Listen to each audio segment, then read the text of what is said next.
Nilai tukar rupiah kembali bertekuk lutut di hadapan dolar AS pada perdagangan Senin 17 Oktober 2022. Nilai tukar rupiah semakin mendekati level psikologis 15.500 per dolar AS. Nilai tukar rupiah terus melemah.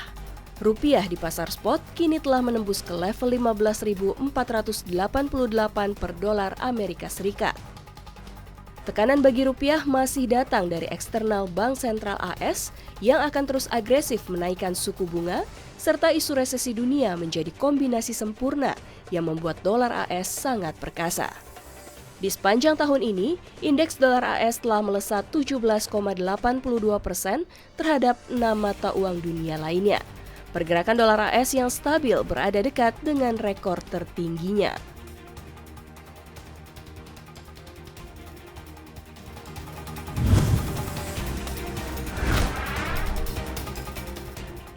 Kenaikan ekspor batubara Indonesia ke Uni Eropa terjadi di tengah penurunan permintaan dari negara lain.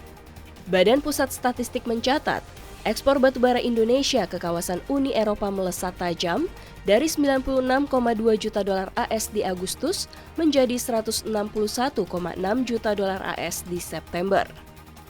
Berdasarkan data BPS, ekspor batubara RI ke Polandia naik tajam 95% secara bulanan. Sementara itu, secara total, ekspor batubara Indonesia pada September tercatat senilai 4,2 miliar dolar AS. Jika dilihat dari negara tujuan ekspor utamanya yang naik hanya ke China, yakni 41% secara month-to-month. Sementara, ekspor batubara ke negara utama lainnya justru turun, yakni ke India turun 33%, lalu ekspor batubara ke Filipina juga turun 19%.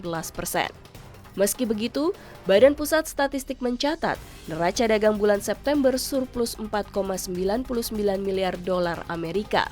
Neraca dagang Indonesia kembali surplus untuk yang ke-29 kalinya secara berturut-turut.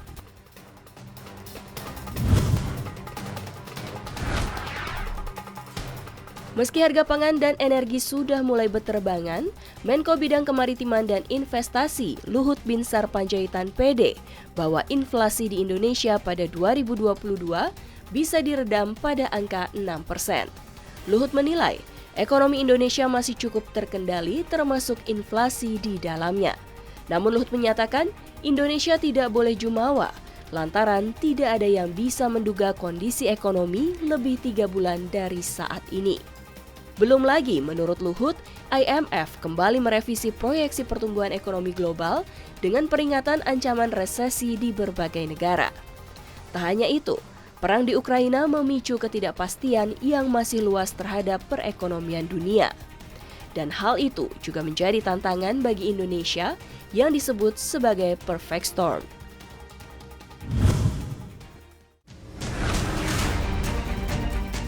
Managing Director Dana Moneter Internasional Kristalina Georgieva meminta 190 negara anggota untuk bersiap-siap menghadapi badai hebat krisis ekonomi global yang sudah ada di depan mata. Georgieva meminta 190 negara mengencangkan sabuk pengaman perekonomian dan terus maju.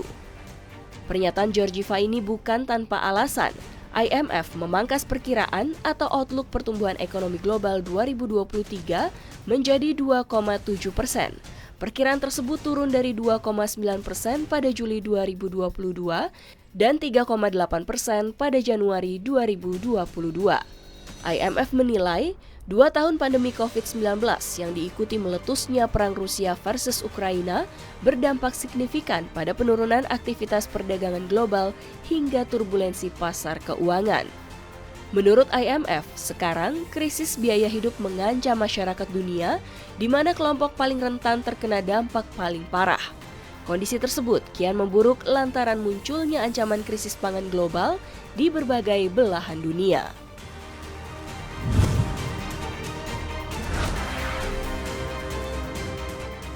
Salah satu supermarket terbesar Amerika Serikat, Kroger, mengumumkan akan membeli raksasa retail kedua Albertsons.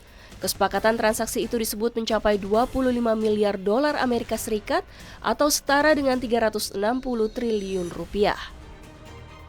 Kesepakatan bisnis itu diperkirakan akan selesai pada 2024 dan akan menggabungkan dua jaringan supermarket terbesar negeri Paman Sam. Jika kedua perusahaan resmi bergabung, jumlah pekerja akan menjadi 710.000 pekerja. Kemudian menggabungkan jumlah toko sampai hampir 5.000 toko dan akan mencetak lebih dari 200 miliar dolar AS dalam penjualan. Penggabungan ini menjadi salah satu upaya supermarket tradisional bersaing dengan e-commerce besar seperti Amazon, Walmart, dan retail lainnya.